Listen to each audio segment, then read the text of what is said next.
Ladies and gentlemen, welcome once again to the Think Clinical podcast. My name is Hamza. It's always great to be here. I appreciate everything you do for the channel. Thank you so much for subscribing and sharing the content we have on this page. And today we have another very exciting topic. I'm really excited about this. This is one of the things that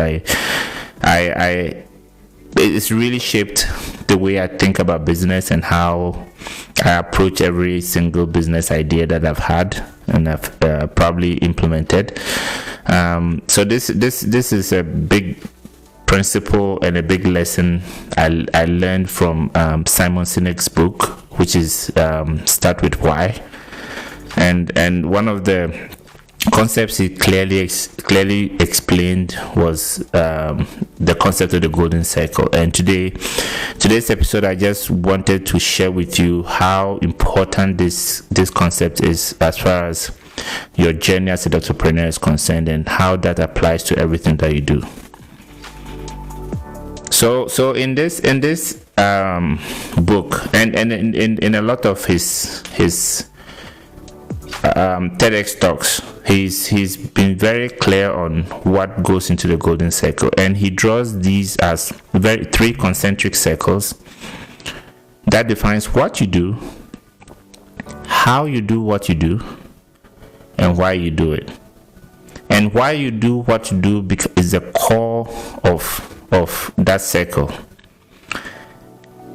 And the explanation of this is this. When you are about to start a business, now everybody who decides to start a business or is in business can clearly communicate what they are doing. So people come to business and they say, look, I have a healthcare digital platform that connects patients to their providers in the comfort of their homes, maybe like a telehealth solution. Or I have a healthcare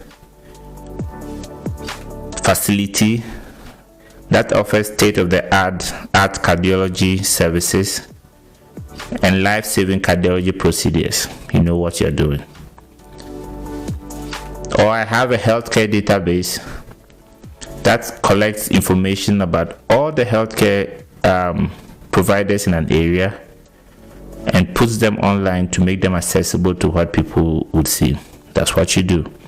So what you do always is the easiest thing you can define when you are going into a business. You need to be clear on what you do, but that's easy for a lot of people. So a lot of people are able to come to business and say, hey, this is what I do. It starts getting a bit more tricky when we go into the next circle, which is the how. Now, just as I said, it's easy for people to tell you what they are doing in their business, but sometimes when you ask them how they do it, it becomes a little bit blurry.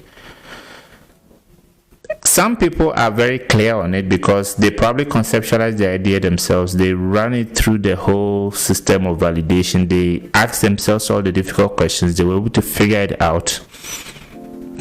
Whilst others probably just imitated the idea, so they have no idea how to do certain things beyond a certain point. So yes, a lot of people, but it's not as easy as telling people what you do. A lot of people still struggle a bit with how they do it, and this is something that you should pay attention to, because after you're able to define clearly what you want to do, the next stage of it is that you need to also be able to define how you do it. And yes, a lot of significant number of people are able to do that, but again, that is just for you to pay attention to the fact that this is what you need to actually let people know. But the most difficult part of this golden circle is why you do what you do. And that goes into your vision statement. That goes into what you are hoping to achieve with the whole business. Why are you doing this in the first place? What is driving you to do this business? And a lot of the time, majority of companies still haven't been able to define their why, either on an individual level from the founder, or from a company-wide level, at the level of the of the whole company, people have not been able to define this very clearly. So one of the things that I want to encourage you to do is to find that book and read, because it really details how you can identify your why. It really helps you to be able to draw those things very clearly and be able to approach your business the way it's supposed to be. And it helps you to be able to define where you're going with your business, because then you are very clear on what you're doing. You are very clear on how you are doing it. But most importantly, you are very clear on why you are doing it. And the moment you communicate your why, you're able to define your why properly, and you're able to communicate it to your audience, to your consumers, to your patients. It goes beyond you just selling a product or a service. It now becomes a connection. It forms the basis for you to create a bond with your consumers, with your patients, with your clients. It forms that basis, so that the why component of your business is very important for long-term sustainability. And that's why companies like Apple and other companies are able to really thrive for long and even beyond the lifespan of the founders, because they've been able to really communicate their why very clearly, and people are able to connect with their why. Now the evidence is pointing to the fact that people will buy why you do what you do. So you need to really get that clear at the beginning of your business and then move forward with it. So this has been another episode of the Think Clinical podcast. Once again, my name is Hamza. Please subscribe, share, and like the page, and we will see you in other episodes to explain some more concepts. Thank you so much. Have a good one.